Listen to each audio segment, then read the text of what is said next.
আসানসোলের বগুড়া গ্রামের মা রক্ষাকালীর পুজো নাকি প্রায় 500 বছরের পুরনো রয়েছে অলৌকিক কাহিনী জড়িয়ে আছে সকল গ্রামবাসী বৃন্দদের আবেগ ভালোবাসা। বগুড়া গ্রাম হচ্ছে মায়ের বাপের বাড়ি, আর এই বছরের একটা দিনই মা নিমচা গ্রাম অর্থাৎ মায়ের শ্বশুর বাড়ি থেকে বাপের বাড়িতে আসেন।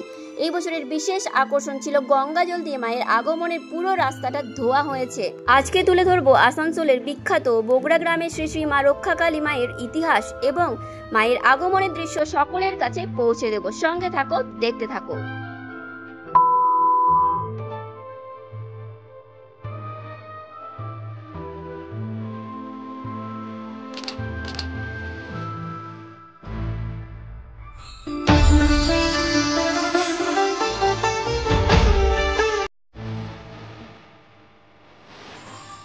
নমস্কার, আমি সুন্দর আসতে চলেছি আসানসোলে একটা খুবই জাগ্রত মায়ের মন্দির, যেটা হচ্ছে আসানসোলের বগুড়া রক্ষাকালী মায়ের মন্দিরে। আজকে হচ্ছে বগুড়া রক্ষাকালী মায়ের বার্ষিক পুজোর দিন, অর্থাৎ প্রত্যেক বছর জ্যৈষ্ঠ মাসের প্রথম মঙ্গলবারে এই বার্ষিক পুজো হয়ে থাকে। তো এই ভিডিওতে সমস্ত ডিটেলস থাকবে, পুরো ইতিহাস তুলে ধরবো এই ভিডিওর মাধ্যমে। বগুড়া রক্ষাকালী মায়ের কতদিন ধরে হচ্ছে এবং এই বছরের একটা বিশেষ আকর্ষণ ছিল যে গঙ্গা জল দিয়ে কিন্তু পুরো রাস্তাটা ধোয়া হয়েছে, সেই দৃশ্যটা তুলে ধরবো। তার আগে তোমরা মায়ের দর্শন করে নাও, ভিডিওটিতে সঙ্গে থেকো। কে কোথা থেকে দেখছো অবশ্যই কমেন্ট করে জানিও। তো চলো সঙ্গে থাকো, দেখতে থাকো। যখন ডাকি মা, সহস্র চোখ বিপন্ন মুখ দুহাত তুলে বলে মায়ের খুঁজিস না।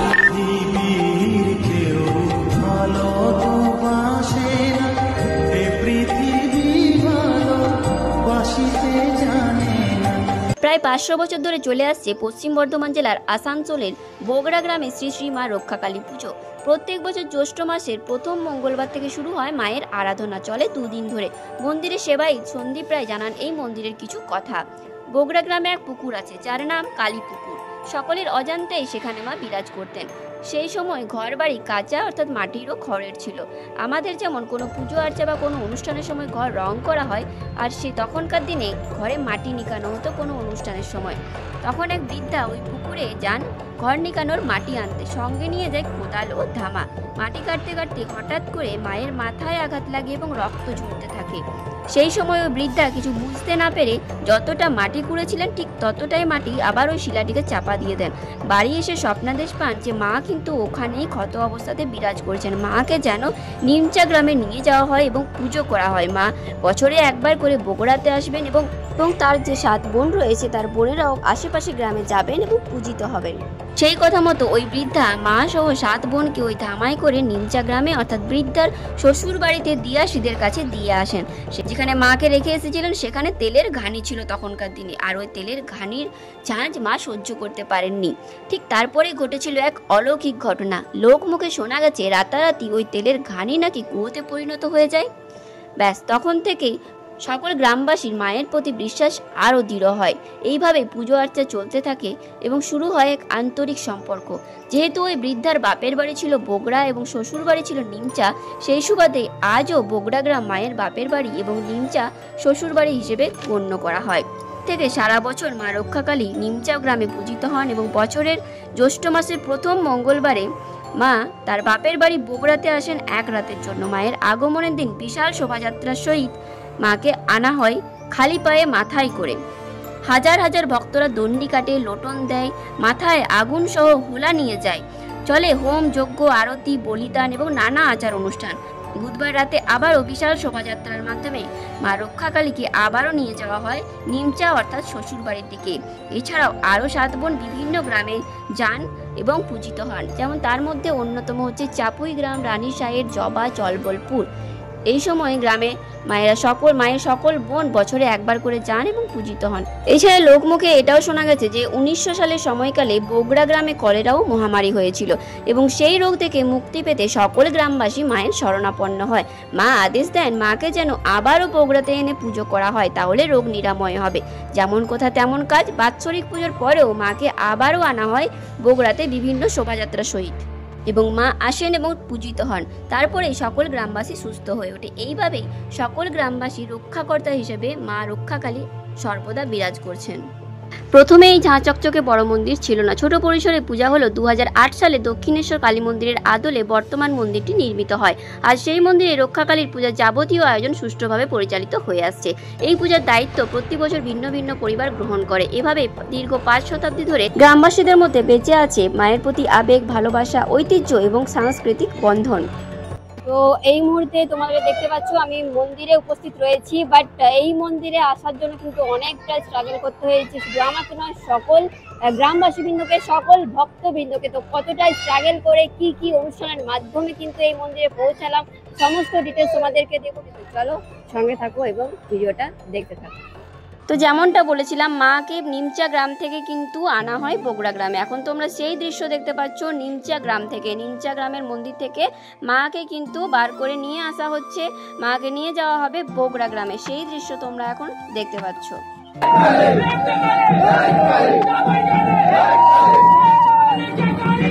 পবিত্র গঙ্গা জলে শুদ্ধ হোক মায়ের আগমনের পর, দণ্ডিতে উজাড় হোক ভক্তের আরাধনা। শ্রী শ্রী রক্ষা কালী পূজা বগুড়া। তোমরা দেখতে পাচ্ছ গঙ্গা জল দিয়ে পুরো মায়ের আগমনের রাস্তাটা কিন্তু ধোয়া হচ্ছে।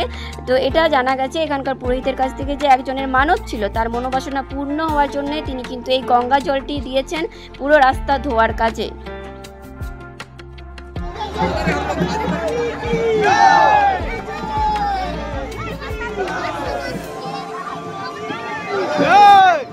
তো এই মুহূর্তে মাকে নিমচা থেকে নিয়ে যাওয়া হচ্ছে বগুড়াতে, সেই দৃশ্য তোমরা দেখতে পাচ্ছ। তো এখন তোমরা দেখতে পাচ্ছ সকল গ্রামবাসী কিন্তু রাস্তার মধ্যে যিনি ঠাকুরকে নিয়ে যাচ্ছেন, যিনি মাকে নিয়ে যাচ্ছেন, তার পা ধুইয়ে দিচ্ছেন এবং সকলেই তাকে প্রণাম করছেন। যেহেতু মা তার ওপরে রয়েছে, তার মাথার ওপরে রয়েছে, সেহেতু সকলেই তাকে প্রণাম করছেন এবং তাকে প্রণাম করার মাধ্যমে মাকেও কিন্তু স্মরণ করে নিচ্ছেন।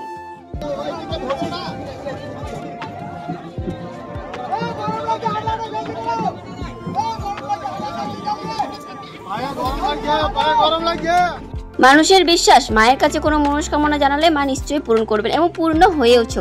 তাই জন্য কিন্তু সকলেই তোমরা দেখতে পাচ্ছ মানত পূরণ করার জন্য কিন্তু গরম হোলা অর্থাৎ জ্বলন্ত আগুন রয়েছে, সেই হোলার মধ্যে সেই আগুন নিয়ে হোলা নিয়ে যাচ্ছেন মায়ের আগমনের পথে এবং অনেকেই কিন্তু দণ্ডিও কাটছেন। তোমরা দেখতে পাচ্ছ একজন বয়স্ক বৃদ্ধা, তিনিও কিন্তু সেই গরম হোলা নিয়ে মায়ের আগমনের পথে এগিয়ে চলেছেন।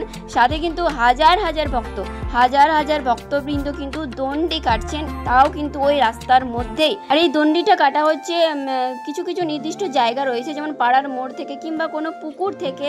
এইসব জায়গা থেকে কিন্তু অনেকে যে যার নিজের মতো করে নিজেদের মনস্কামনা পূরণ করার জন্য এই দণ্ডি কাটছেন, মাকে কিন্তু আগমন জানাচ্ছেন। মায়ের আগমনী বার্তা বলা যেতে পারে এই দণ্ডির মাধ্যম।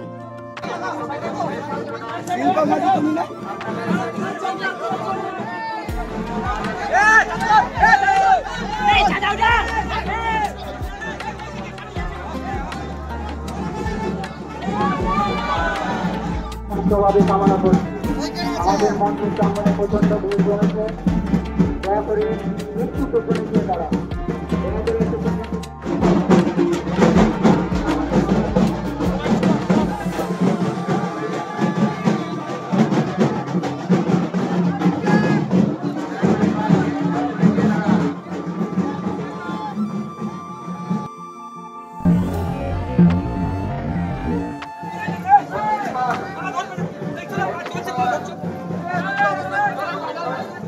অবশেষে দীর্ঘ যাত্রার পর সকল ভক্তবৃন্দরা এসে পৌঁছেছেন মায়ের দরবারে। কিন্তু এখানে এসেই শেষ নয়, পুরো মন্দিরটা এক পাক ঘুরেছেন, তারপরে কিন্তু এই দণ্ডির পর্ব শেষ হয়েছে। তারপরেই তারা ফুল জল খেয়ে তাদের উপবাস ভঙ্গ করেছেন।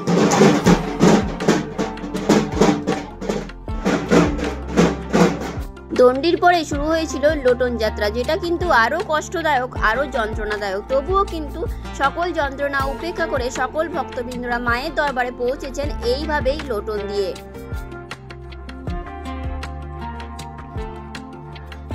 এবার সেই মুহূর্ত অর্থাৎ মায়ের দর্শনের পালা। সকলে অবশ্যই কমেন্টে জয় মা রক্ষাকালী লিখতে ভুলো না।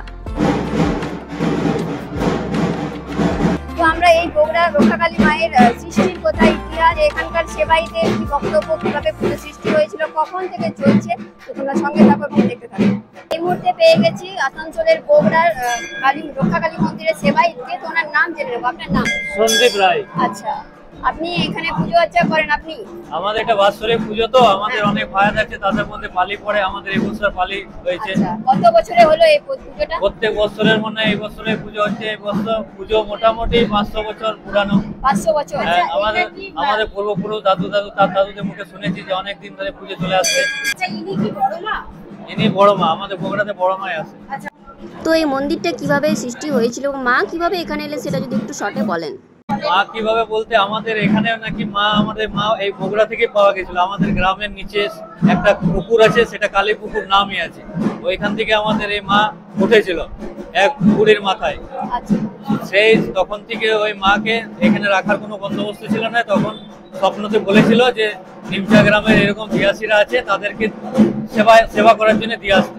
তো উনি ওইখানে গিয়ে 7 বোনকে রেখেছিলেন নিমচাতে। তো আমাদের বগুড়াতেই নাকি মা প্রথম উঠেছিলেন। সেই জন্য আমাদের এখানে একটা পুকুর আছে, সেই পুকুরটার নাম কালী পুকুর। কালী পুকুর এই মন্দিরের পেছন দিকে আছে।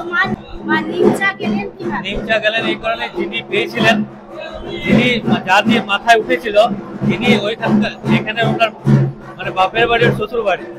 সেই হিসাবে উনি সেবায়েতের জন্য ওকে স্বপ্নাদেশ করেন। উনি ওই মাদেরকে নিয়ে নিমচাতে দিয়ে গেছেন। এটা বাপের বাড়ি, বছরে একবার এটা বাপের বাড়ি। হ্যাঁ, বছরে একবার আবার চলে যায়। আমাদের প্রত্যেক বছরের জ্যৈষ্ঠ মাসের প্রথম মঙ্গলবারে করে হয়। মঙ্গলবার দিন মার আগমন হয়, সারা রাত মায়ের পুজো হয়। পরের দিন বুধবার সকালে পুরো গ্রামের পুজো হয়। সব একে একে লাইন দিয়ে থালা পুজো করে। তারপর মধ্যাহ্নে মায়ের বলিদান হয়। বলিদান হওয়ার পর মায়ের সন্ধ্যা আরতি হয়। তারপর মাকে আবার রাত্রিবেলায় গমনের শ্বশুর বাড়ির উদ্দেশ্যে রওনা করা শোভাযাত্রার মাধ্যমে। আচ্ছা, বলছিলাম একটা বিশেষ আকর্ষণ দেখলাম এই বছর নাকি গঙ্গা জল ইউজ করা হয়েছে। হ্যাঁ, একটা বিশেষ আকর্ষণ বলতে অনেকে মানত করে থাকেন, তো অনেকের মানত এবারে ওনার মনে হয়েছে যে আমি পুরো রাস্তাটা গঙ্গা জল দিয়ে শুদ্ধ করবো। সেই জন্য এক ভক্তবৃন্দ ওনার মনস্কামনা পূর্ণ হয়েছে। সেই কারণবশত উনি পুরো মা আসার আগে পুরো গ্রামের রাস্তা গঙ্গা জল দিয়ে শুদ্ধ করেছেন। মাকে মানত করলে অনেক কিছু সফল হয়। অনেকের এখানে অনেক মনস্কামনা পূর্ণ হয়েছে। আচ্ছা, যে দণ্ডি কাটা হচ্ছে, কোন জায়গা থেকে তারা আসছেন দণ্ডি কাটা? দণ্ডি কাটা নিজের মানে ধরুন যে যেখান থেকে পারে। অনেকেই জটিল মানে গ্রামের যেখানে স্টার্টিং পয়েন্ট সেখান থেকে আরম্ভ করেন। কেউ আবার আমাদের দুর্গা মন্দির আছে এখান থেকে আরম্ভ করেন, কেউ আবার কালী মন্দিরের গেট থেকেও আরম্ভ করেন। মানে যার যেটা সুবিধা হয় সেখান থেকে দণ্ডি কাটতে আরম্ভ করেন। আচ্ছা, 7 বোন যেটা যিনি পেয়েছিলেন, 7 বোনকে একসাথে পেয়েছিলেন? হ্যাঁ, আচ্ছা, 7 বোনকে একসাথে পেয়েছি, একসাথে একটা ডালার মধ্যে উঠেছিল। আচ্ছা, তো এটা মানে বিভিন্ন জায়গাতে এখানে আমরা যেমন চাপুয়ে যাই, জোবাতে যাই, আমাদের বগুড়ায় এসছে, জিমারেতে যাই, বিভিন্ন জায়গায়। এই মাই কি সব জায়গায় যায়? 7 বোন, এনারা 7 বোন 7 জায়গায় যায়। এখানে বড় মা, এখানে বগুড়াতে বড় মাই আছে, এটাই শুনে এসেছি আমাদের পূর্বপুরুষ। আচ্ছা, বাকি আর 6 বোন অন্য গ্রামে যায়। কখনো বড় মার ইচ্ছা হলে, মায়ের ইচ্ছা অনুযায়ী যারা এখানকার সেবায় দিয়াছিরা ওনারা না নিজের ইচ্ছা ডাকে যেন মাকে, যে যখন ইচ্ছা হয় তাদেরকে হয়তো বলেন যে আমার যাওয়ার ইচ্ছা আছে, সেরকম হয়তো হতে পারে কিছু। আচ্ছা, এই মন্দিরটা কখন তৈরি হয়েছে? এই মন্দিরটা হয়েছে মোটামুটি 2008। আগে আমাদের পুরানো মন্দির ছিল এখানে, ওইখান থেকে মায়ের বেদি এখানে স্থাপন করা হয়। তারপর দক্ষিণেশ্বরের আদলে এই মন্দিরটা তৈরি করা হয়। ঠিক আছে। এই মন্দিরকে ঘিরে অনেক অনুষ্ঠান হয়, মেলা হয়, 3-4 দিন ব্যাপী অনুষ্ঠান হয়। প্রচুর ভক্তের সমাগম, প্রায় হাজার ভক্তের সমাগম হয়ে থাকে। আমাদের ধরুন আমরা তো এটা আমাদের পালি হিসাবে হয়। আমরা 5 বছর পর একবার করে পালি পাই। আমরা 5 বছর পর এই পালিটা পেয়েছি। এই বছর আমাদের পালি এসছে, আমরা পালি চালাচ্ছি। আবার নেক্সট বছর যাদের পালি আসবে তারা করবে। এরকম ভাবে মায়ের পুজো। আমার নাম সন্দীপ রায়। তো এই বগুড়া রক্ষাকালী মায়ের পুজোর আচার অনুষ্ঠান সবটাই মুগ্ধ করেছে। আমার এক্সপিরিয়েন্স খুবই ভালো। সকলকে ধন্যবাদ জানাই যারা আমার ফেসবুক এবং ইনস্টা মিডিয়া থেকে ভিউয়ার্স বন্ধুরা, ভিউয়ার্স বোনেরা, ভিউয়ার্স ভাইয়েরা আমাকে ইনভাইট করেছিল যাতে করে আমি এই পুজোটা কভার করি। আমি আমার মতো করে পুরোটা কভার করার চেষ্টা করেছি। তোমাদের কেমন লেগেছে অবশ্যই জানিও। বিশেষ করে ধন্যবাদ জানাই নন্দিনীকে। তো ভিডিওটি শেষের মুখে তার আগে তোমরা এই লিস্টটা দেখে নাও কোন দিন কি প্রোগ্রাম রয়েছে। তো চলো ভিডিওটা শেষ করলাম। যদি ভালো লেগে থাকে অবশ্যই লাইক কমেন্ট শেয়ার করে দিও, আর অবশ্যই কিন্তু কমেন্টে জানিও তোমাদের ভিডিওটি কেমন লেগেছে। পরবর্তী কি আপকামিং ইভেন্ট রয়েছে বা ফেস্টিভ্যাল রয়েছে অবশ্যই কমেন্টে আমাকে জানিয়ে দিও। আমি তোমাদের ডাকে আবারও পৌঁছে যাবো, যেমনটা আমি আজকে এখানে পৌঁছে গেলাম তোমাদের ডাকে, সেরকম আমি আবারও পৌঁছে যাবো। তো চলো, থ্যাংক ইউ। দেখা হবে খুব জলদি পরবর্তী আপডেট নিয়ে। ভালো থেকো, সুস্থ থেকো, টাটা।